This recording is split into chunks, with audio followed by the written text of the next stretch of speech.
지난 시간부터 우리가 과부에 대한 이야기를 합니다. 지난 시간에는 참과부에 대한 이야기를 했고, 오늘 말씀은 젊은 과부예요. 젊은 과부. 젊어서 과부가 된 사람. 우리말로는 청상과부라고 그러죠. 젊은 나이에. 푸를 청자예요. 젊다는 뜻이죠. 젊은 나이에 홀로 된 사람. 그렇게 이야기를 하는데, 지난 시간, 이 시간. 그러나 우리가 이제 과부를 문자적으로 해석해서, 이런 참과부는 이런 사람이고, 젊은 과부는 이런 사람입니다. 과부에 대한 이야기가 아니에요. 그것을 모델로 삼아서, 과연 우리 성도들이 어떠한 삶을 살아야 되는가, 어떠한 것이 정말 참과부의 모습처럼 하나님 앞에 합당한 모습인가, 이것을 말씀하고자 하는 것이지, 과부에 대한 이야기가 아닙니다, 사실. 우리 신자는 홀로 살아가는 존재가 아니다. 물론 세상 사람들도 사람은 사회적 동물이다. 아리스토텔레스가 그렇게 이야기를 했죠. 사회적 동물이다. 사회적 동물이란 홀로 살 수 없는 존재다. 그러나 이제 그 아리스토텔레스가 말한 사회적 존재라는 것은 사람은 여럿이 모여서 살다 보면 정치도 하고 뭐 여러 가지 사업도 하고 서로 교제하고 서로가 도와가고 의지하면서 사는 존재다. 이런 뜻에서 이제 그런 말을 했지만, 신자가 홀로 살아가는 존재가 아니다. 신자는 홀로 살 수 없다라고 할 때 홀로라고 하는 것은 사람과의 관계를 말하는 게 아니에요. 하나님과 항상 함께하는 그러한 삶을. 그래서 하나님으로부터 항상 다스림과 간섭을 받으며 살아가는 존재. 그게 신자예요. 근데 정작 우리의 모습은 어떻습니까? 하나님이 함께 하신다. 하나님이 나와 함께 하신다. 나의 모든 것을 다 하신다. 하나님이 나의 모든 기도와 간구를 다 들어주신다. 이렇게 믿는다. 나는 그런 하나님을 믿는다. 나의 하나님으로, 나의 구세주로 믿는다. 라고 말은 하면서도 사실 살아가는 모습은 자기 힘으로, 자기 홀로 살아가고 있는 모습들을 많이 보게 되는 거예요. 누구한테도 간섭받지 않고, 사람은 물론이거니와 하나님께도 간섭받는 것이 없이 오직 모든 것을 자기 뜻대로 결정하며 살아가고 있다. 그게 보통 신자들의 모습이에요. 이런 것이 현대인들의 특징이잖아요. 홀로 살아가는 것. 자기 주장은 내세우고 다른 사람이 자기에 대해서 간섭하거나 충고하는 것을 받아들이지 않고, 요즘에 와서 특히 더하죠. 옛날에는 그래도 좀 그런 것이 좀 많이 없었는데, 요즘에는 너무나 사람들이 자기 위주로 두드러지게 행동하고 생각하는 모습들이 너무나 그냥, 어린아이들까지도, 엊그저께도 그 국회의원 폭행 사건이 있었잖아요. 15살 먹은 애가. 한참 공부할 나이잖아요. 근데 그냥 정치판에 돌아다니면서, 그거 참 있을 수 없는 일인데, 그게 상대가 누가 됐든지 간에, 참 그런 일이 있다는 건 그만큼 우리 사회가 참 너무나 이게 좀 뭔가 정상이 아니다 하는 생각이 들어요. 인간은 누구에게 간섭받는 걸 좋아하지 않아요. 간섭받는 거 좋아하는 사람은 없죠. 그래서 자신을 간섭할 위치에 있는 어른, 높은 지위에 있는 사람을 좋아하지 않아요. 왜? 소위 말해서 이제 꼰대라는 말 있잖아요. 잔소리하고 자기의 잘못을 지적하고 간섭하고 그러면 안 된다. 그런 소리 하는 거 듣기 싫어하죠. 그러니까 그렇게 지적하는 사람들을 좋아하지 않는다. 자기는 남에게 간섭을 하지만 간섭을 받는 것은 싫어한다. 이게 현대인들의 특징이에요. 이러한 현대인의 특징이 사람과의 사이에서만 일어나는 것이 아니라 하나님과의 관계에서도 여실히 드러나고 있다. 나는 하나님을 믿지만 하나님께 간섭받는 것은 내가 원하지 않는다. 이것은 무슨 얘기예요? 교회는 내가 나오지만 자신의 세계, 자기 세계, 그건 포기하지 않는다. 그걸 말하는 거예요. 이러한 인간을 오늘 본문에서 말하는 젊은 과부라고 말하는 거예요. 젊은 과부 같은 사람. 젊은 과부가 아니라 젊은 과부와 같은 생각을 가지고 사는 사람. 과부는 지난 시간에도 말씀드렸지만 이 과부할 때 과자가 부족할 과자예요. 여러분들은 한자를 잘 모르는데 부족할 과에다 며느리 붙자 또는 뭐 아내 붙자 이렇게. 부족하다. 뭐가 부족해요? 남편이 없으니까 부족하고 남편이 없으니까 경제적인 능력도 부족하고 그래서 과부라고 하는 거예요. 옛날에는 여자가 뭐 경제활동을 안 했잖아요. 집에서 살림이나 했지. 그러니까 과부는 남편과 사별하고 홀로 사는 여자를 과부라고 하죠. 남편 없이 홀로 산다는 것은 말 그대로 간섭하는 사람이 없다. 간섭하는 사람 없죠. 모든 것을 자기 스스로 결정하고 판단하면서 살아가는 것이다. 그런데 지난주에 말씀드린 참 과부는 다르죠.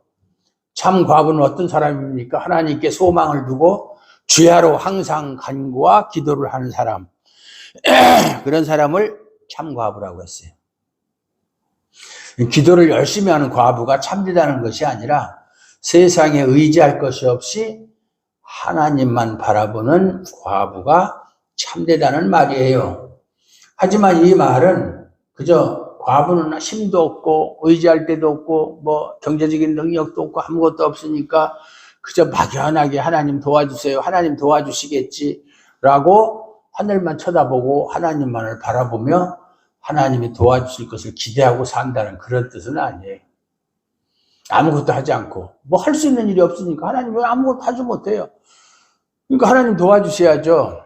저기 할 일이 뭐가 있습니까? 이렇게 오직 하나님만 바라보고 하나님의 도우심만을 기다리는 그런 것을 말하는 것이 아니다.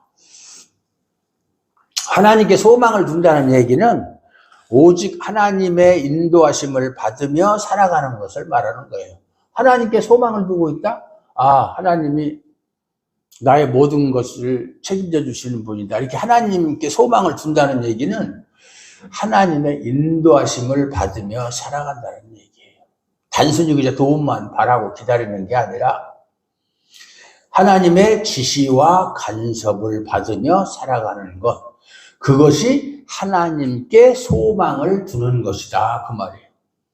결국 참 과부는 육신적으로는 의지할 남편 없이 홀로 된 존재를 말하지만 그 영혼은 여전히 남편이 있을 때나 없을 때나 하나님의 간섭을 받으며 살아가는 사람이 바로 참 과부다. 그 말이에요.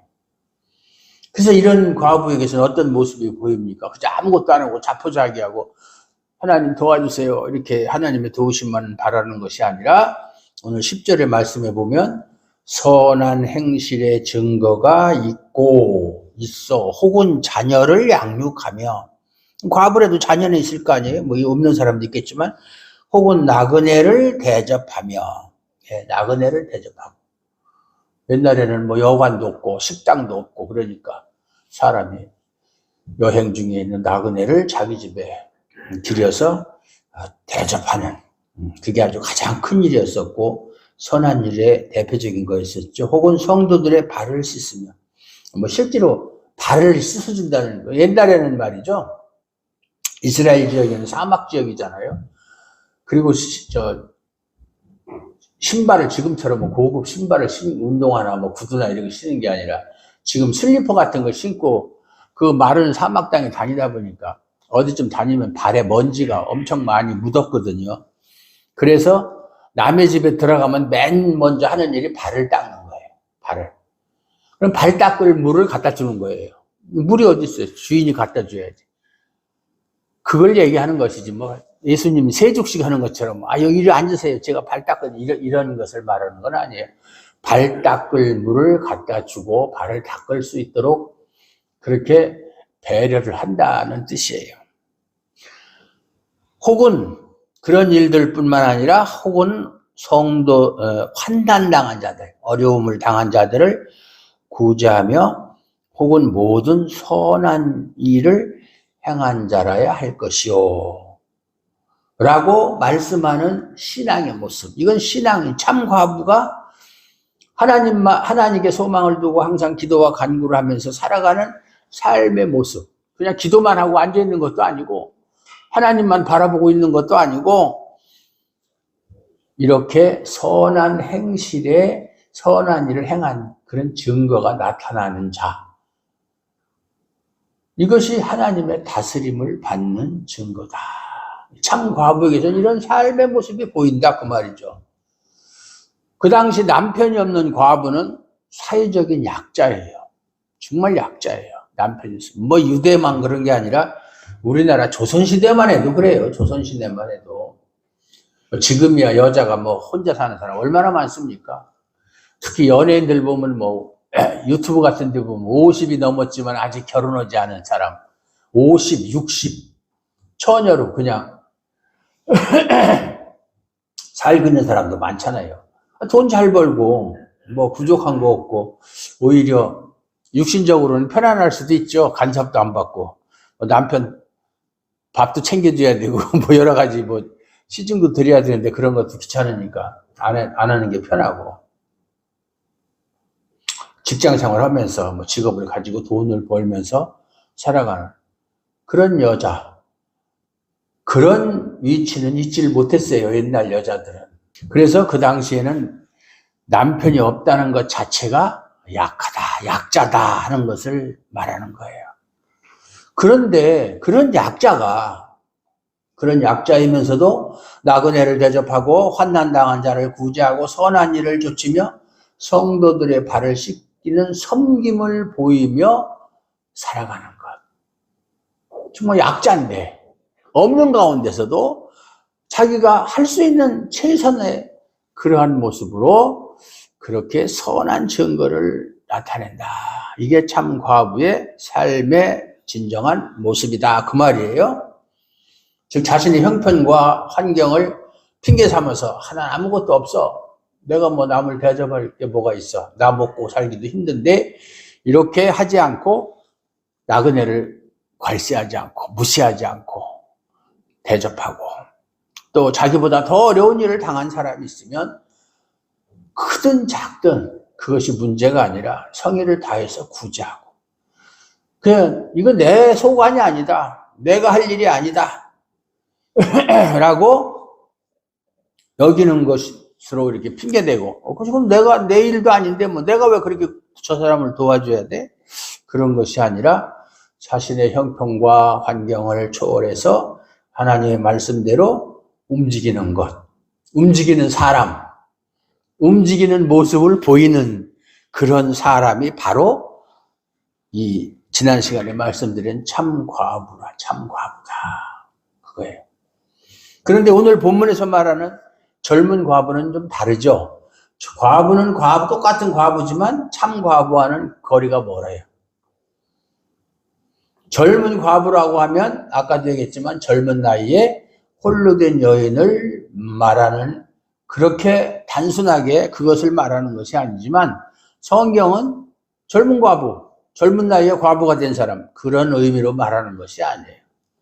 성경은 지금 젊은 과부를 내세워서 그걸 상징으로 내세워서 어떤 사람이 과연 구원받은 자인가를 말하고자 참과부와 젊은 과부 이야기를 하는 거예요. 단순히 우리가 과부에 대해서 이야기하는 것이 아니고 그걸 통해서 누가 구원받은 사람인가 그걸 말하고자 하는 것이다. 사도는 11절에서 젊은 과부는 올리지 말지니 이는 정욕으로 그리스도를 배반할 때에 시집가고자 합니다. 젊은 과부는 거절하라. 올리지 말라. 명부에 올리지 말라. 그 말이죠. 즉 하나님으로부터 거절당할 자는 젊은 과부와 같은 사람이다. 단순히 젊은 어떤 신분상의 젊은 과부가 아니라 젊은 과부와 같은 사고방식을 가지고 살아가는 사람을 말하는 거예요. 젊은 과부와 같은 사고방. 젊은 과부는 아직 나이가 젊으니까 인생을 이대로 내가 죽을 때까지 홀로 살 생각은 안 해요. 언젠가 기회가 되면 적당한 사람, 내 마음에 드는 사람을 만나서 결혼해서 행복하게 살고 싶은. 우리가 룻기에 보면은 나오미의 며느리 둘 나오잖아요. 오르바하고. 룻하고. 근데 다 남편들이 죽어서 다 3명이 다 과부가 됐을 때 다시 예루살렘으로 돌아가자 할 때 나오미가 두 며느리에게 너희들은 아직 나이가 젊으니까 각자 고향으로, 다 그 이방 여인이에요? 모함 여인들이에요? 고향으로 돌아가서 새 살림을 차리고 새롭게 인생을 출발해라 라고 했을 때 오르바는 그 말을 듣고 돌아갔고, 룻은 끝까지 자기 시어머니 나오미와 함께 예루살렘으로 돌아왔잖아요. 뭐 오르바는 그 이후에 어떻게 살았는지 성경은 말하고 있지 않으니까 모르지만은, 룻은 과부의 시어머니를 따라서 왔으니까 그 고생이라는 건 훤히 뭐 불보듯 뻔한 거잖아요. 그런데도 정말 하나님의 은혜로 보아스라는 사람을 만나서 결혼을 해가지고 거기서 또 그리스도의 조상을 또 낳고, 이렇게 마태복음의 족보에 올라가는 그런 여자로서 5명이 올라갔는데 그 중에 한 사람으로 이름을 올렸죠. 그러니까 사람의 앞일은 아무도 모르는 거예요. 누가 그 사람이 그렇게 유력한 사람, 그 사람과 결혼해서 살 줄 알았겠어요. 젊은 과부는 단순히 젊은 과부를 말하는 거예요. 젊은 과부는 그렇게 언젠가는 내가 좋은 사람 만나면 나 그러면 교회 안 다니도 상관없어. 그 사람이 불신자가 됐든 어떤 사람이 됐든 결혼하는데 그 사람이 너 교회 다니면 나 너하고 결혼 안 해. 그러면 그럼 교회 안 다니면 되지. 뭐 이렇게 자기의 목적을 위해서는 언제든지 그리스도를 배반할 수 있는 사람. 그런 사람을 젊은 과부와 같은 사람이다. 이렇게 이야기하는 거예요. 왜냐하면 젊은 과부는 정욕으로, 자기의 욕심으로 그리스도를 배반하더라도 나는 내 살 길을 찾겠다라고 생각하는 사람. 그렇지만 여러분, 과부가 결혼한다고 그게 잘못입니까? 성경에도 보면 남편과 살다가 남편이 죽으면 이미 그 여자는 자유한 몸이 됐다고 그래서 다른 사람한테 시집을 가도 죄가 되지 않는다라고 성경이 증언하고 있어요. 우리나라도 옛날 조선시대만 해도 남편이 죽으면 혼자서 수절하다가 죽으면 열려문을 세워주고 그랬잖아요. 열려문. 그러다가 1894년부터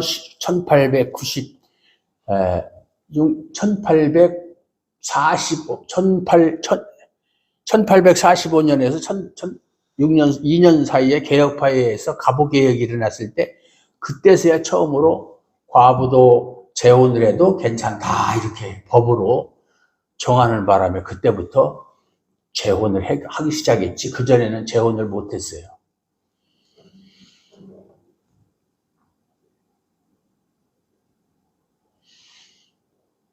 과부가 결혼한다고 해서 그것을 뭐 그리스도를 배반했다. 반드시 뭐 결혼하면 뭐 그리스도를 배반합니까? 그건 아니잖아요. 결혼해도 여전히 그리스도와 함께 그리스도를 믿으면서 살 수 있잖아요. 그러니까 결국 오늘 말하는 것은 과부의 결혼 여부에 관심을 두고 있는 것이 아니다. 결혼하느냐 안 하느냐 그걸 얘기하는 것이 아니에요. 뭐 과부가 결혼을 하든 말든 하게 되면 하고 말게 되면 마는 거고 자기 마음대로 자기 자유인데 뭐가 문제가 되겠어요. 그렇다고 해서 뭐 젊은 과부가 예수 잘 믿다가 결혼한다고 해서 뭐 난 이제부터 예수 안 믿을 거야 그런 것도 아니고, 그러니까 결국은 오늘 말씀의 핵심이 과부가 결혼하느냐 안 하느냐 그걸 얘기하는 것도 아니고, 과부라는 어떤 신분상의 존재를 두고 얘기하는 것도 아니고, 그것을 내세워서 과연 우리의 신앙이 과연 정상적인 신앙을 가지고 있는가를 점검하도록, 과연 누가 참된 구원의 백성인가를 말하고자 하는 것이 오늘 본문의 핵심이다 그 말이에요. 성경이 말하고자 하는 것은 뭐예요? 사람이 무엇을 바라보고 무엇을 목표로 살아가는가? 여러분은 무엇을 바라고 살죠? 여러분의 소원이 뭐예요? 그리고 무엇을 목표로 살아갑니까? 즉 젊은 과부의 결혼을 통해서 그 젊은 과부는 결혼을 하는 것을 통해서 그 사람의 목표는 그리스도가 아니고 자기 인생의 목표를 위해서 살아가는 그런 모습. 자, 나는 내 목표는 참 마음에 드는 사람 만나서 행복하게 사는 것이지 그리스도가 나의 목표가 아니다. 그러니까 내 인생은 그것이 나의 가장 큰 목표다. 그렇게 살아간다면 구원받은 자의 모습이 아니라는 거예요. 그러니까 여러분의 바라는 것, 여러분이 목표로 하는 것이 무엇인지에 따라서 그 사람이 구원받은 사람인지 아닌지를 알 수 있다, 그 말이에요. 여러분 스스로 한번 생각해 보세요. 나는 무엇을 바라보고 무엇을 목표로 살아가는가? 말뿐만이 아니라, 말이야 뭐 다 예수님만 믿고 의지하고 십자가를 바라보고 하나님을 의지하고 산다고 말은 다 그래, 교회 다니는 사람 치고. 근데 정말로 자기 양심에 한번 진지하게 물어보고 대답해 보세요. 나는 무엇을 바라보고 무엇을 목표로 살아가는가? 사람이 자기 인생을 목표로 삼고 살아가게 되면 항상 내 인생에 유리한 것을 선택하게 돼 있어요. 무엇이 이쪽으로 가는 것이 나한테 유리하냐? 저쪽으로 가는 게 나한테 유리하냐? 그걸 따져서 유리한 쪽으로 가게 돼 있어요.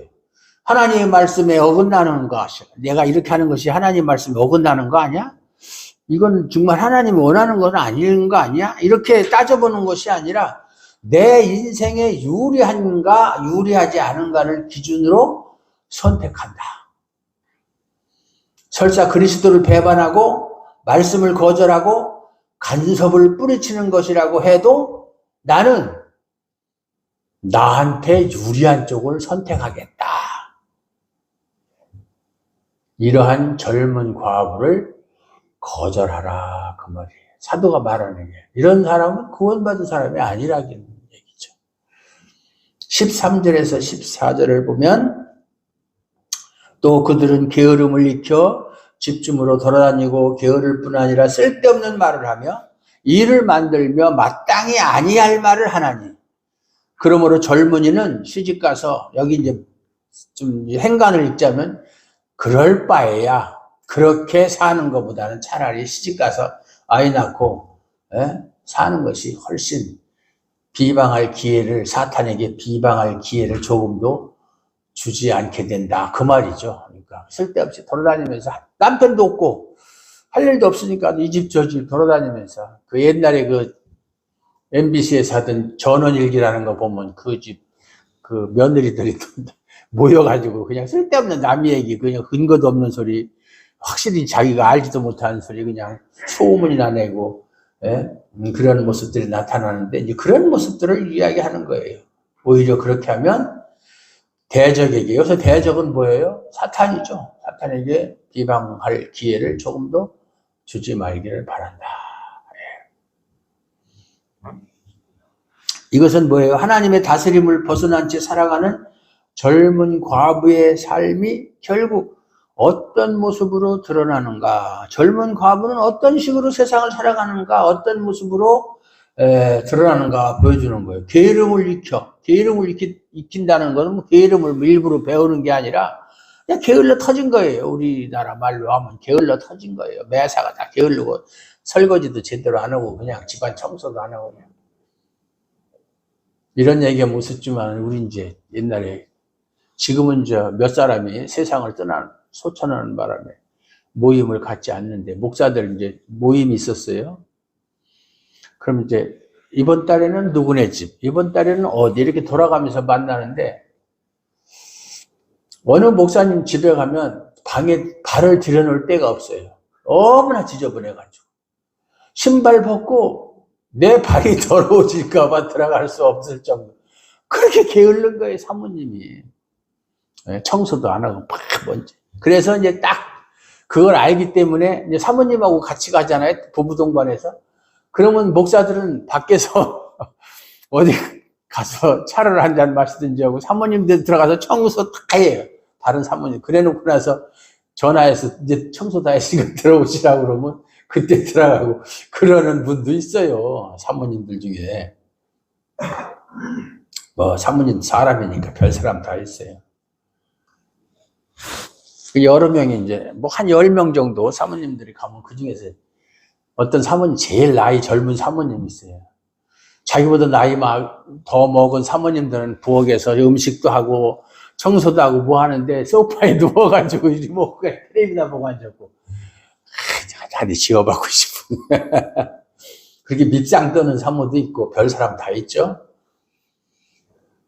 게을러 터져가지고 집집마다 돌아다닌다고 하는데 집집에 돌아다닌다는 것이 문제가 아니라 뭐 집집마다 돌아다녀서 뭐 복음을 전하고 그렇게 뭐 삶의 지혜를 나누고 그러는 거예요. 얼마나 아름다운 모습이에요.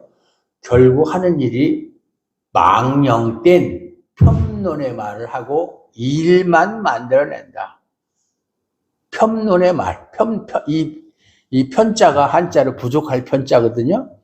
부족할 편자, 낮을 편자 이렇게 쓰는데 폄하한다, 폄훼한다 할 때 쓰는 말이에요. 쓸데없는 남의 약점이나 드러내서 남의 흉이나 보고 하고 그러다 보면 그것이 소문이 나가지고 또 상사자가 너 니들끼리 모여가지고 내 흉 봤다며 이렇게 결국 일만 만들어내는 거예요. 이 폄론의 말은 뭐냐면 남의 잘못된 거, 부족한 것을 들춰내서 말하는 거. 이건 인간이 좋아하는 것 중 하나예요. 남이 험담한다 그러죠? 험담하는 거. 누가 그랬대, 어쨌대 하는 험담을. 타인을 비판하고 욕하는 것에서 쾌감을 느끼는 것이 인간이에요. 예. 보통 샐러리맨들이 저녁에 퇴근하고 술 한잔 먹으면서 안주가 뭐예요? 자기 상사 씹는 게 안주거리잖아요. 예, 상사들 흉보고 그러는 게 거기 쾌감을 느끼니까. 이러한 인간의 악함이 하나님에 의해 다스림을 받지 않기 때문에 가는 곳곳마다 드러나게 된다. 하나님의 간섭과 다스림을 받지 않으니까 입만 열면 남의 흉보고 쓸데없는 근거도 없는 소리 헛소문 퍼뜨리고 요즘 흔히 말하는 가짜 뉴스 그런 거 하면서 쾌감을 느끼는 거예요. 이것이 하나님의 간섭을 받지 않고 살아가는 젊은 과부의 모습이다. 젊은 과부의 모습이다. 신자는 아까 말씀드린 대로 홀로 사는 사람이 아니라 하나님의 간섭과 다스림을 받으며 살아간다고 말씀을 드렸어요. 따라서 신자가 함께 한다면, 신자들끼리 함께 한다면 그것은 자기 멋대로 살아가는 과부의 모습으로 모이는 것이 아니라 하나님의 간섭과 지시를 받는 참 과부의 모습으로 모여야 된다. 그게 신자들의 모임이고 그게 교회예요. 하나님이 인정하시고 하나님이 사랑하시는 그러한 교회의 모습. 참 과부와 같은 사람들의 모임. 이처럼 하나님의 간섭과 지시를 받으며 살아가는 신자의 모임이라면 당연히 망령된 폄론의 말, 남의 흉이나 보고 비방하고 정죄하는 그런 일, 쓸데없는 일을 만들어내는 일을 하지 않을 거예요. 타인을 비판하고 판단하는 것이 하나님으로부터 비판과 판단을 받아야 할 자신을 보지 못한 악한 것임을 생각하고 하나님의 다스림을 받는다면 당연히 다른 사람에 대한 비판과 판단은 하지 않을 것이다. 이것이 신자의 모임이에요. 신자들끼리 모여서 다른 사람 흉이나 보고 말이야 이러면은 이건 잘못된 거죠. 그래서 산상수훈에도 있잖아요. 어찌 제 눈 속에 있는 들보는 깨닫지 못하고 다른 사람의 눈 속에 있는 티를 빼라 하겠느냐. 자기 잘못은 전혀 알지 못하고 상대방의 요맹콩망 약점이 있어도 그걸 가지고 말하고 트집잡고 비방하고 이건 신자의 모습이 아니다. 결국 신자가 모인 자리에서 그런 망령된 쓸데없는 말, 또 남을 비방하는 말, 폄론이 나타나지 않고 비판과 판단이 보이지 않고 예수님의 은혜를 나누고자 하는 모습이 있다면 그것이 곧 하나님의 간섭을 받고 살아간다는 증거가 된다. 그 말이에요. 젊은 과부에 대해서 15절에는 이미 사탄에게 돌아간 자들도 있도다. 이렇게까지 말하고 있어요. 사탄에 돌아갔다. 네. 앞서 말한 대로 결혼의 문제, 젊은 과부가 결혼을 하느냐 안 하느냐 그게 그 문제가 아니라 사람이 무엇이 그 사람의 인생의 목표냐가 문제다. 인생의 목표가 뭐냐. 어떤 사람이 무엇을 추구하느냐를 보면 그 사람이 어떤 사람인지 알 수 있잖아요. 어떤 사람이 뭐 국회의원이 되고 싶다 그러면 그 사람은 뭐 정치하는 사람일 테고, 권력을 추구하는 사람일 테고, 또 뭐 사업의 성공을 위해서 열심히 일하는 사람은 그 사람은 뭐 사업가로서 성공하기를 바라는 거죠. 무엇을 추구하느냐? 어떤 학문적인 열정이 있으면 그 사람은 학자일 것이고, 다 그렇잖아요? 그러니까 그 사람이 무엇을 목표로 살아가느냐를 보면 그 사람이 어떤 사람이라는 것을 증거하는 거예요. 인생의 목표를 자신에게 두고 사는 것이 곧 사탄에 돌아간 자의 모습이다. 오직 자기만 아는 거예요. 자기만이 자기한테 유리한 것만 선택하고 그것만을 추구한다면 그것이 바로 사탄에게 돌아간 자의 모습이다. 신자는 하나님의 간섭에 붙들려 살아가는 사람이에요. 신자는 자유한 몸이 아니라 세상으로부터는 자유하고 율법으로부터 자유하고 모든 것에서 자유하지만 단 하나님의 간섭에 붙들려서 살아가는 사람이에요. 그것까지 끊으면 그거는 안 되는 거예요. 과연 우리가 그러한 삶에 부지런한가 아니면 게으른가 한번 생각해 보는 시간이 됐으면 좋겠습니다. 자신을 항상 하나님의 말씀에 두려고 그렇게 해야 되는 거예요. 신자는 이 일에 부지런해야 되는 거예요. 하나님의 말씀에 지배받기를 원하고 그 말씀을 알아가기를 원하는 이 일에 부지런해야 되는 거예요. 그냥 주일날 교회 와서만 말씀을 생각하는 것처럼 찬양하고 예배드리고 그렇게 하는 것이 아니라 평소 살아가는, 월요일부터 토요일까지 살아가는 모든 삶이 말씀과의 관계에 있어야 된다. 자기 홀로 된 그러한 삶이 아니라 하나님의 다스림과 간섭을 받는 그런 삶이 되어야 된다. 우리의 모든 삶이. 신앙생활이라는 것은 다른 사람한테 보이기 위한 것이 아니에요. 다른 사람은 중요하지 않아요. 내가 이렇게 하면 다른 사람이 나를 어떻게 생각할까? 내가 이렇게 하면 내가 믿음 좋은 사람이라고 사람들이 나를 인정해 주겠지. 그건 하나도 중요하지 않아요. 항상 내가 하나님의 다스림을 받고 살아가는 흔적이 있느냐 없느냐, 그게 중요한 거예요. 우리가 예배드리기 위해서 이 자리에 모여 찬송하고 말씀을 듣는 걸 보면 모두가 다 신자처럼 보이죠. 예배 시간에 예배당에 와가지고 찬송하고 기도하고 말씀을 들으면 다 신자같이 보이잖아요. 뭐 요새 큰 교회에서 주일날 예배 드리는 거 실황 보면은 다들 막 목사가 어떤 말을 하든 진지하게 듣고 있으니까 저 사람들은 다 참 믿음이 좋은 사람들인가 보다 이렇게 생각이 들 수 있어요. 그런데 예배를 마치고 교회 밖을 나가면 말씀과 상관없이 우리의 본래 습성대로 살아간다. 살아간다. 옛날에 외국의 유명한 그 작가가, 물론 크리스찬이죠. 순복음교회를 왔었어요. 우리나라에서 제일 크고 세계에서 제일 크죠. 여의도 순복음교회 와서 보니까 막 주일날 사람들이 막 엄청나게 많이 오잖아요. 와가지고 예배를 드릴 때 보면 뭐 100% 다 구원받은 사람처럼 보이는데 예배를 마치자마자 나가면서 빨리 차 타고 빨리 빠져나가려고 막 서로가 밀치고 땡기고 막 그러는 모습을 보고, 한국교회 성도들의 수준은 3살이나 4살 먹은 사람의 수준과 다를 바가 없다. 이렇게 평을 했어요. 교회 안의 모습과 교회 밖의 모습이 그렇게 차이가 많이 난다는 것이죠. 그러면서 말씀의 간섭에서 벗어나 있는 자신에 대해서, 내가 지금 살아가는 이 모습이 과연 하나님의 다스림과 간섭을 받고 있는가? 이거 벗어난 건 아닌가? 이렇게 생각해보고 고민하지도 않고 근심하지도 않은 채 그냥 덤덤하게 아무런 문제 없이 살아가는 거예요. 이것이 우리가 안고 있는 문제라는 것을 심각하게 느껴야 돼요. 문제투성이인 인간이 자기 문제의 심각성을 깨닫지 못하기 때문에 결국 예수님의 십자가를 소홀히 여기는 거예요. 자기 자신의 문제점을 심각하게 생각하면 생각할수록 그럼에도 불구하고 하나님이 나를 사랑하셔서 십자가를 통해서 나를 구원하셨다 생각하면 숫자가를 소홀히 취급할 수가 없죠. 그 은혜가 얼마나 크고 광대한지를 알 거 아니에요. 근데 자기 자신의 심각성, 내가 뭐 그렇게 큰 죄졌나?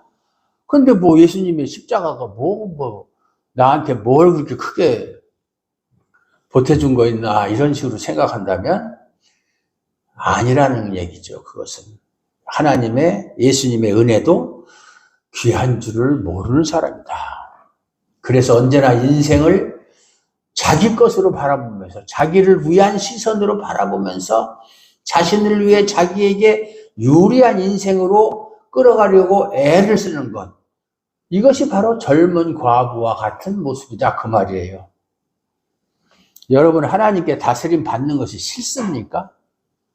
하나님을 난 믿긴 믿어요. 하나님 믿는다고요. 그러면 됐지.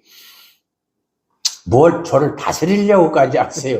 그건 사양합니다. 이렇게 하고 싶죠. 물론 사람은 말이죠, 누구한테 간섭받고 다스림 받는 거 좋아할 사람 없어요. 싫어요, 당연히. 말씀이 우리를 이끄는 것이 사실은 내가 죽는 길이에요. 자기를 부인한다는 것은 자기가 죽는 길이에요. 예수님이 누구든지 나를 따라오거든 자기를 부인하고 자기 십자가를 지고 나를 좇을 것이니라. 자기 부인, 자기 십자가 짓는다는 얘기는 죽는다는 얘기예요. 죽는 사람이 십자가는 사형수가 매는 건데 죽는다는 얘기예요. 말씀은 우리를 죽이는 길로 이끄는 거예요. 죽는 길로. 그걸 여러분 착각하면 안 돼요. 뭐 성공을 보장하고 그게 아니에요. 그거는 사탄이 유혹하는 소리지. 우리를 주님이 죽는 길을 가도록 이끄는 것이 말씀이에요. 말씀대로 우리가 따라가면 우리는 죽는 길밖에 없어요. 죽어야 되는 거예요. 그런데 그걸 좋아할 사람이 누가 있겠어요? 죽는 거 좋아하는 사람 없잖아요. 어쩔 수 없이 죽게 되면 죽게 되는 거지만 죽는 것 자체를 좋아하는 사람은 없잖아요. 물론 자살하는 사람이 있죠. 그게 뭐 죽는 게 좋아서 그래요? 현실을 도피하기 위해서 그렇게 하는 것이지. 그러나 그러한 우리의 본성이 예수님의 은혜로 말미암아 다스려지고 예수님의 십자가를 향한 길에 기꺼이 순종할 수 있는 사람으로 다스려 달라고 기도해야 되는 거예요. 내 힘으로 내 의지로 할 수 없거든요. 난 싫거든요, 그게. 그런데 예수님의 은혜가 나를 다스리고 예수님의 십자가를 향한 길에 기꺼이, 싫지만, 정말 죽기보다 싫지만 기꺼이 순종할 수 있는 사람으로 하나님이 저를 다스려 달라고 기도해야 되는 거예요. 이것이 신자예요.